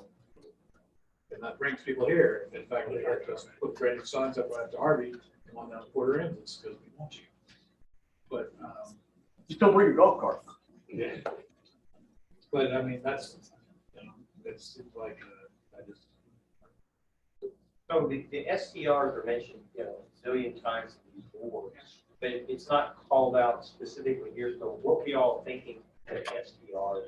I thought we did two, LU2. That's really what we were thinking. We got to figure out a way to get ensure compatible between tourism activity, which we kind of lump STRs in that. That's tourism, right? Well, we do have tourism that they don't utilize the STRs. There are a lot of day trippers, a lot of people from San Antonio and local areas. And Corpus. They don't even see us. They leave. But I think, It's a different set of SDRs problems. is maybe a big enough thing where it needs to be spelled out as its own thing. Yeah, Okay. I It agree. seems like it's such a major. All right, so- problem, but it, And So- I think it makes sense to Man, man and LU too, because we Yeah. have a whole variety of things we've already there. Yeah. Whether you view us as a town of 4,000 being hit by 60,000 or a town of 60,000 or 4,000 or 60,000. I think that's L2, but STR. So your point is we need to make STRs more of a separate thing, okay, just because it is a big deal. I think that's what the residents of our city would expect. Okay. All right. It's not to have it as a We'll stuff. figure out how to word that, but for right now, that's all we need. No. I mean, it used to be, it was like the condos and places like Island of Tree, Dunes, whatever. Everybody came to Pelican, whatever, people came down, there were places to stay, and that's where most people stayed. The King Hotel was no longer there, or this or that. And now all of a sudden, it's like everybody's house, no matter what neighborhood you're in, is now an SDR. So you may have lived there for however long, but now you're surrounded by short-term rentals. And that's the characterization that's changed so badly here, where even the old neighborhoods, whatever you want to call them, or the older areas, unless it was a Ridgeland R1, unless you've got somebody that's really paying attention, what's happening is these, even the older areas that are quote R2, all of a sudden here you are with short-term rental. Some people have just left because they got priced out of the market or just sick of it. So maybe there's things that STRs can do that are good for the community. And it's probably easier to think about how they can make a positive impact rather than try to shut them all down, which looks like it's a bit of a tough road home. You're not gonna go.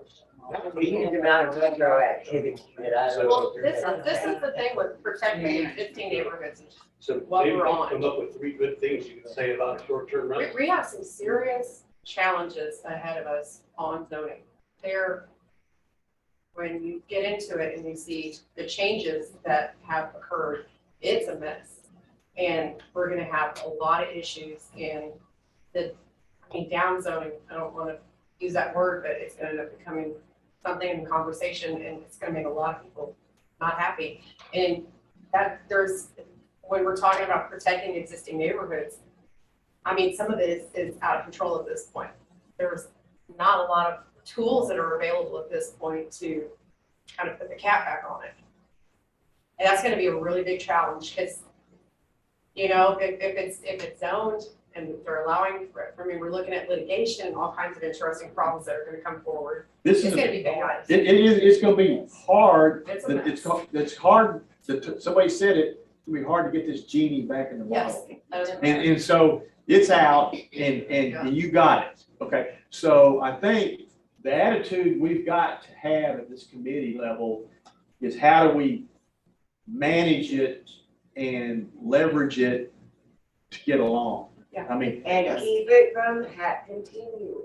That is Well- good. But if it's already zoned the same way, it's. Yeah, and am I not It's correct, that this is a problem all over the United Yes, States, all over. Texas, I mean, the people in Austin, they're saying the same thing. absolutely. Orange Country and everywhere. Every- So part of this maybe is just we're all gonna need an education on even where the boundaries are of anything we can do.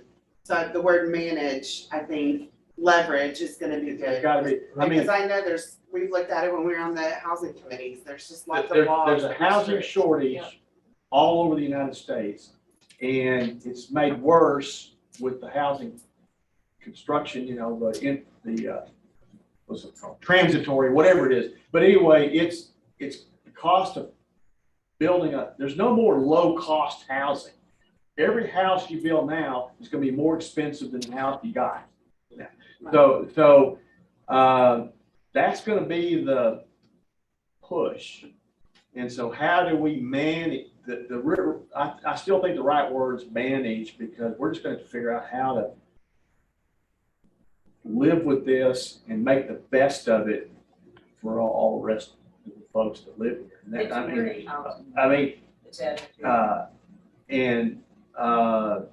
it's gonna have some tough love. Somewhere along the line, somebody's gonna have to be told that they can't do something. And none of us like that. That's not in our nature to tell people you can't do anything. This text is we can do anything we want. So, but this is worthy. I gotta tell you, if we don't solve it with this committee, it's gonna be a long time before you guys tackle it again. You're gonna be your council, whoever the I didn't realize there could be some changes on council, but whoever it is, if you don't do it now, it's gonna be a long time before the intestinal fortitude is there to try to tackle all this again. So we better try to fix it the best we can here through this process. And so you get drug into the lawsuits and all that other thing. The first thing the judge will look at is your plan. Why are you doing this? It's called arbitrary and capricious. It's kind of like the secret of life is. There's no secret. The secret of this is we kind of have to say what we want and why. A judge is not going to substitute his or her judgment for yours. They're going to look for an inequity or an arbitrary and capricious thing. We go through a process and decide this is what we need to have the best community. That's going to go a long way to being able to show you have some reasonable ideas of how you still have control of your home district. Many of these lawsuits, I testified, the judge says, well, the city still have the right to determine what's best for themselves, right? I said, yes, Your Honor, they do. And that's what we're trying to do here. And so, I mean, so we don't want to go there, but it's the right thing to do because it's the only fair thing for the private sector and the development community to understand how they can make money, sell things, and make profit off of land in an environment. That's all they need to know. They don't need to guess. And that's what you're making them do. And people that are currently owners, they need to know. Right, and the current owners need, right. The current, it's not fair to the current owners. And the reason this process is important because on this deal here, not everybody gets to vote. It's not fair to who? Property owners. The taxpayers. No, yeah, right, but it's not fair because only the citizens get to vote. Correct. The landowners don't get to vote. If you own land, you don't get to vote. Right. If you own a business, you don't get to vote unless you happen to be a citizen. Then you get to vote. It's not fair So- to anybody, if you want to be honest, because new people buy the property, they have rights to the land they own.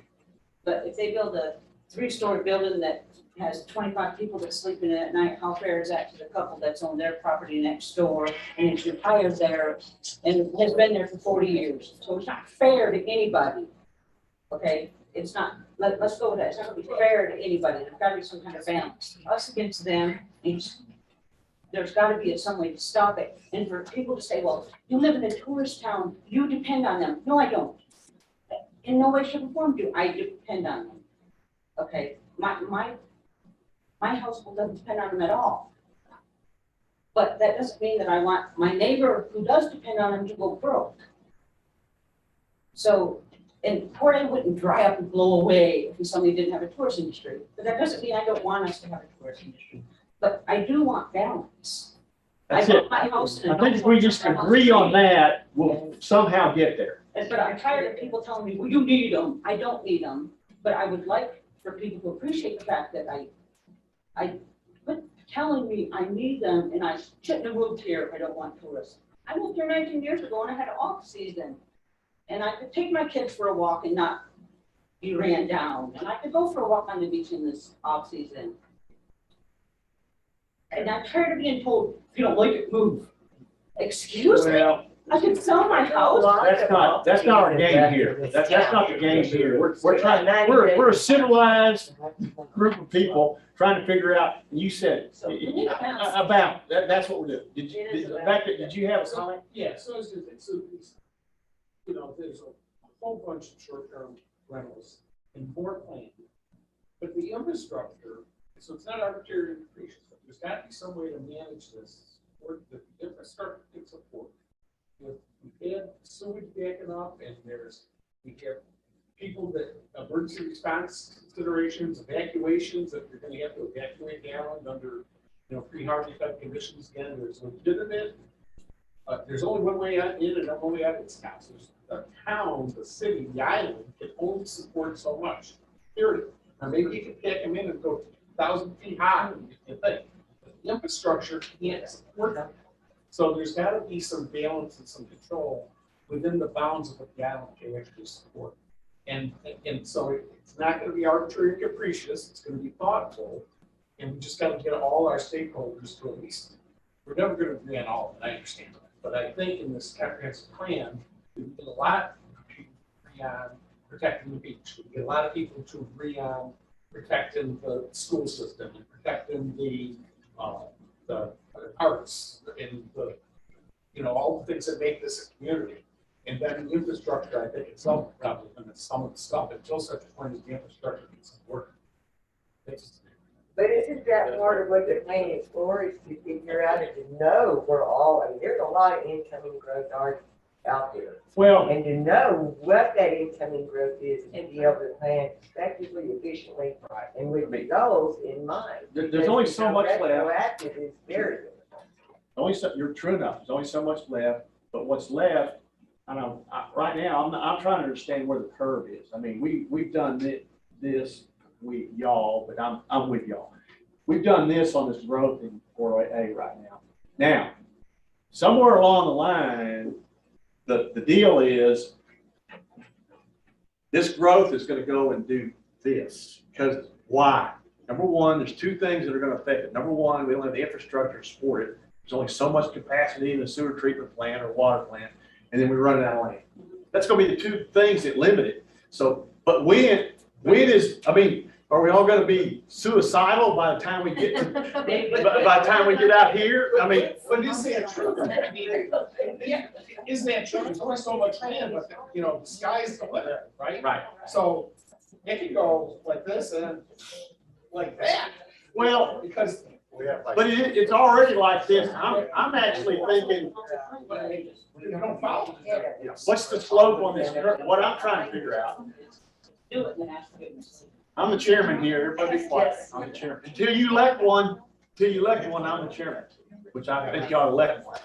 But I'm trying to think when the slope is. I'm trying to figure out the glide path here. How much of the glide path do we have left? And then when does it level out? And is that part of the key to the solution here is what I'm trying to figure out. And I don't know right now, I'll tell you that. All right, so here's what I'm looking at. Well, Well, the lack of employees, it I'm is- definitely gonna slow it down a little bit. There is gonna come a point where it's more than just infrastructure. We don't have employees here to Right. run these businesses. Right. It can't go any higher. That's it. So we can't wait 3 hours for lunch. the advantage we have here is we're looking at the big picture. And that's the advantage we have. And that's about probably the only advantage we have. But anyway, that's what we gotta do. So Dan, I have another draft rule I wanted to get the input from the committee on, and that is we don't have anything up there about the inter-Texans. Maybe people think that fits into some of those categories, but they have a big role right now. And a lot of these folks I meet them in church, they've been coming to Fort Hays for 25 or 30 years. And they stay for several months. That's interesting. And I wonder if that needs to be its own thing, or people think it I fits think you gotta somewhere put else. it down for now. We got this STR that we're living in right now. And out the back window, I've been watching this, there's a trailer park there. And I've been watching out this window. We've been working during the day. And I haven't seen one RV leave. It's gotta be all winter Texans. It's gotta be, or winter, I'm not winter Texans, winter. People who live here year round. They basically come in November and they leave just at the beginning of the year.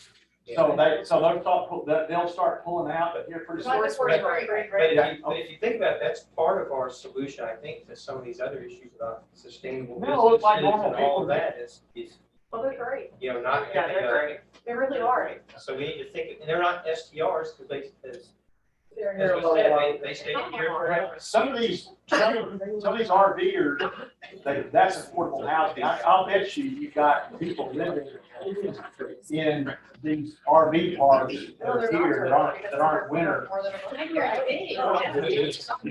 So those people there, they're not, I would watch them. Some of them aren't winter Texans. And some of them, you can tell, are going to work every morning. Sure. They're leaving and going to work, but they're not pulling out the RVs. Some of those RVs will never. A lot of the workforce lives in RVs. Yep.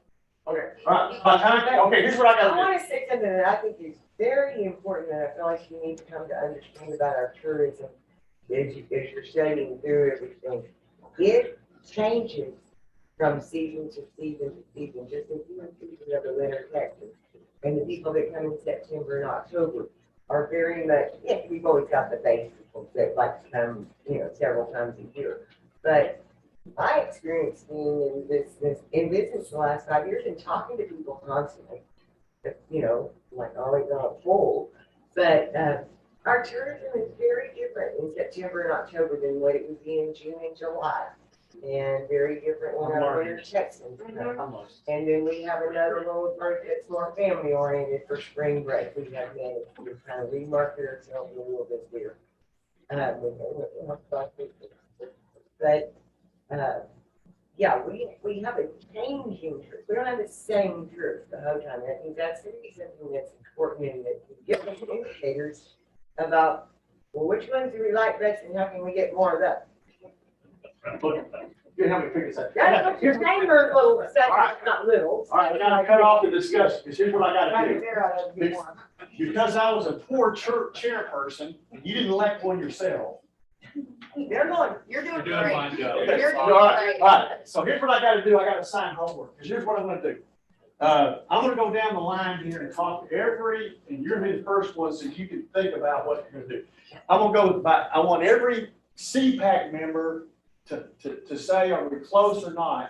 And then if the answer is no, you've got to send in to Erica your amendments to this list. So I realize we didn't get through it tonight, and there's more than less, but you're on the right track. Perfect example was like on the one where we had the water wastewater. We just it wasn't right, let's redo it. But if we didn't get it right, you all have got to do the homework to adjust this list for us, or add to it or not. You got to send it in. You got to do it. First thing, you got to send it to Erica. Well, that includes her changes. Right, of course, we've already got some. Okay, so first that. So I'm gonna start here. Are we on the right track or not? Just a simple question, and if you missed anything, what you're gonna say is, I think you missed, we need to have something on STRs, and I'm gonna send in a recommended draft goal. We're gonna assimilate them, and then we're gonna send them all back out to you. So you'll have time to study them and do that. So what do we miss? Are we on or not? Are we So close? I think we're generally close. Okay. I have to look at a lot of information on it, so. I understand. It's drinking from the water hose. Fire, but I think we're generally pretty close. There's a few things that I think need to go there, but I have to think about it and. Okay. I'm working through one mind to. Okay, so you're gonna work through them, and you're gonna create a list, and you're gonna send them to Eric. I think there's a few things that be tweaks. Okay, and you think they're tweaking, you're gonna tweak them and send them to I Eric. will. All right. But we're not at the ballpark, we're in the ballpark. Yeah. Okay, all right, well, but you're gonna have to tell us how to get closer to the ballpark. Okay. Okay. Are we? I think we're in the ballpark. I think there's things that can be added and some can be, And you're gonna add those and tweak them? yes, I will. Okay, good. Yeah. We're close, and I'm gonna add it. You add them and send them in. I think we're close also. I just like to see how we're getting encouragement with families. Yeah, can you write something on that? So we got. See, if you think something, you're gonna have. I think we're the ballpark, and I think the really important things have been brought up. I think we can add to them, but the really important ones, I think, are up there. Good. Thank you for that. That's, I think we got, thanks for the compliment, we got close. And then even though you're an outgoing member, you get the. Yeah, no, the zoning. No, I think you guys are close. Maybe a little bit more about helping to diversify the businesses a little bit more. Okay. So the economy maybe is a little bit Job more. diversity or? Yes, a or little bit more stable. Let's do, we call it employment diversity. Yes. So the economy's just a little bit more stable. I understand tourism's not going anywhere, but a little bit more stability wouldn't hurt. So other than semantics, and, I think a lot of these things we're talking about, the wheels are already actually in motion. So I already see solutions to a lot of them happening in their infancy. I'll update you later.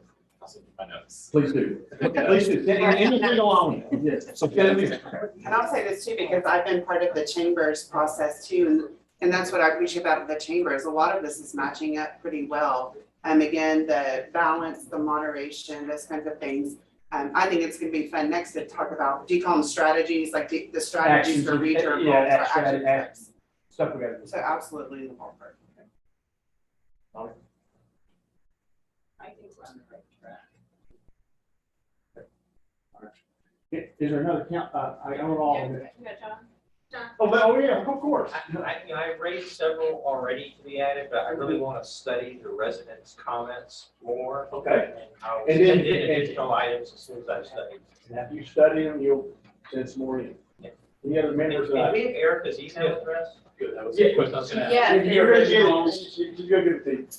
Yes, sir. Yeah, I didn't get into like what got me and stuff like that. What I heard, like, that I gotta go get and get stuff. Okay, which you- Comments I have, I have sent. So now we have homework. And where do we study it? Where's this all at? So here's what we're gonna do. You're gonna send it to Erica. She's gonna give you her email address. She's gonna assimilate it. And we have everybody's email address except for one person. And so we'll have to get it to you. We'll get it to you somehow. We'll send it to Rick. Rick will give it to you, or Nicole will give it to you. So anyway, we'll assemble it and send it back out so you all can look and see what everybody else did. And we're gonna have to work like that for a little while till we get this hammered out. So we'll do that over the next, can you do your homework within the next week? Yes, sir. So, as far as the website, you said, February 28th, which is like a few days away. Yes, sir. I'd like to propose that it stay open for a few more weeks. Okay. What do you do about that? I don't know. Some of the things that we've talked about, that information that's gonna be provided, is that gonna be on the website, some of the ordinances or whatever? Yes. Could I add to that, the short-term, the STR ordinance recently passed, could we all look at that? Yes, I think what you need to do is make those requests, and we're gonna have to use this to be able to exchange information, since we're not gonna be all together all the time. So we're gonna try to get these things on there. I'm trying to get it on there, and then we'll get it on the site. So that way everybody can start seeing what everybody else is doing and saying, and then you can see our work as we assimilate it for you. So you want this by March 3rd, 1 week from Yeah, today? could you, I mean, Sure. we gotta keep, Just put the date. so March 3rd. I think you closed the community survey before, so we can have a chance to look at that. There'll be Yeah. Parts brought up in that, so if you only, I'm okay with sending it to March. The community survey. Oh, whatever it is. Yeah. A little polka dot down and make a Yeah, comment. okay. Yes. Maybe like March 5th or something, or, it's just a little bit more time. Okay, so, we're out of time, and you did not pick a chairperson, so I'm gonna be it, but I don't want the job. I want somebody else. You say it was the number you live. Disagree. I don't live in Fort A, and so. That's why you're. That's probably best. But I'll do it because, I'm just trying to do the best job for you, but I appreciate everybody's tolerance. We've said things that aren't correct, but we said them sometimes to get the discussion broadened out, and I think that's good for everybody. But the key thing is, somebody said balance, let's try to continue to get there. and him. Thank you all very much, and we'll see you next time, and we'll see you all more. Yeah. Well, we'll miss you, but we'll see. Oh, I'll be giving some input. But come, please come. I honestly, I feel it's fine.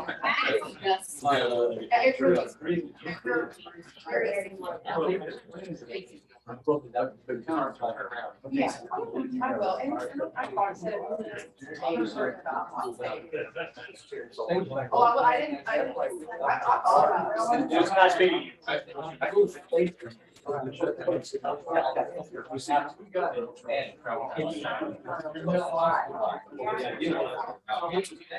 Yeah.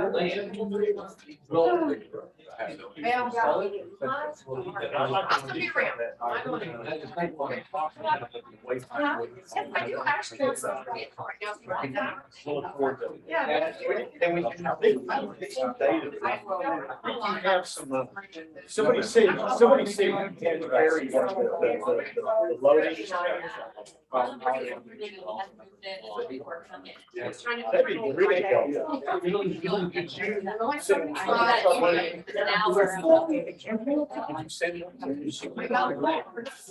Or give you a card and we'll ask for it. That's kind of important.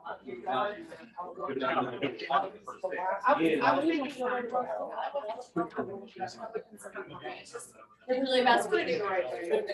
Well, I recommend that you buy it. He actually, when we put it out there about, who would like to be on the committee, he was one of the three. In your. Yes, he did. Substitute. He actually asked to be. And then there was a vote. Yeah. They voted. Yeah. They all had their votes, they had everybody that's on. They didn't change it, right? Chad's great, and it's just, Chad's definitely a builder. And I heard it last night, I heard a lot of upset people, and